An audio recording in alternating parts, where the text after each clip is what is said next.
Le Seigneur a depuis quelque temps mis sur mon cœur le message de ce livre de Néhémie, et je crois le moment venu où ce message doit être présenté de nouveau à son peuple. Je pense que ce livre correspond aux besoins de l'heure actuelle d'une manière très réelle. C'est en vérité un temps où le peuple de Dieu a besoin d'être secouru pour résister à l'activité redoublée de l'ennemi, qui cherche à faire sortir les enfants de Dieu de la place que le Seigneur leur a accordée et dans lesquelles il a obtenu tout ce que son cœur désire. Il veut même les empêcher d'arriver à cette position divine. Dans ce livre, qui représente une activité du temps de la fin, nous voyons le premier principe. Il relate la dernière partie de l'histoire écrite que nous ayons avant d'arriver au Nouveau Testament. Je ne sais pas si vous avez été suffisamment impressionné par cela. Il est frappant de constater que la suite de l'histoire nous soit rapportée dans les évangiles, et tout particulièrement dans l'évangile selon Luc. Ce que nous trouvons dans cet évangile concernant l'ancienne dispensation correspond à une activité du temps de la fin. Le livre de Néhémie représente ce que Dieu fit à la fin de cette dispensation, et nous fait donc comprendre ce que doit être l'activité de Dieu dans ces derniers temps. Il nous montre ainsi les choses que le Seigneur accomplit en cette période. La seconde chose qui accompagne la première, c'est que du commencement à la fin, le livre de Néhémie se rapporte à la venue du Seigneur.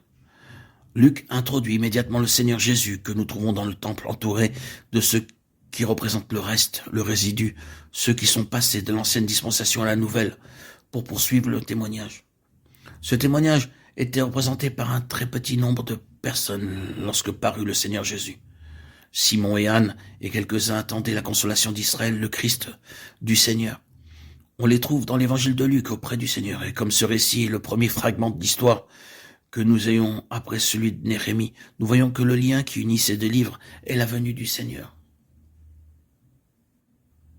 En rapprochant ces deux choses, nous avons un fondement bien établi quant à la valeur permanente de ce livre de Néhémie.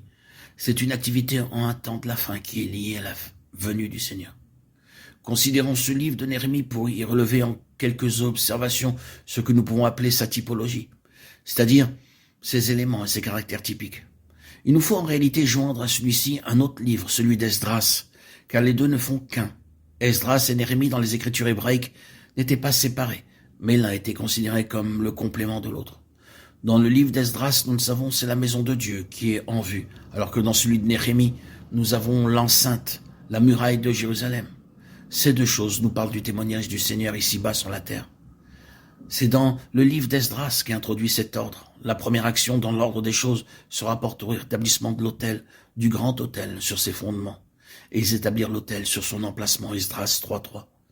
Ce n'est qu'après le rétablissement de l'autel, à sa place, que la maison de Dieu fut édifiée. Plus tard, la muraille fut reconstruite après que la maison de Dieu eut été achevée. Ce sont là les trois phases de l'ordre divin. Nous avons premièrement l'autel, qui est fondamental pour toute l'activité divine.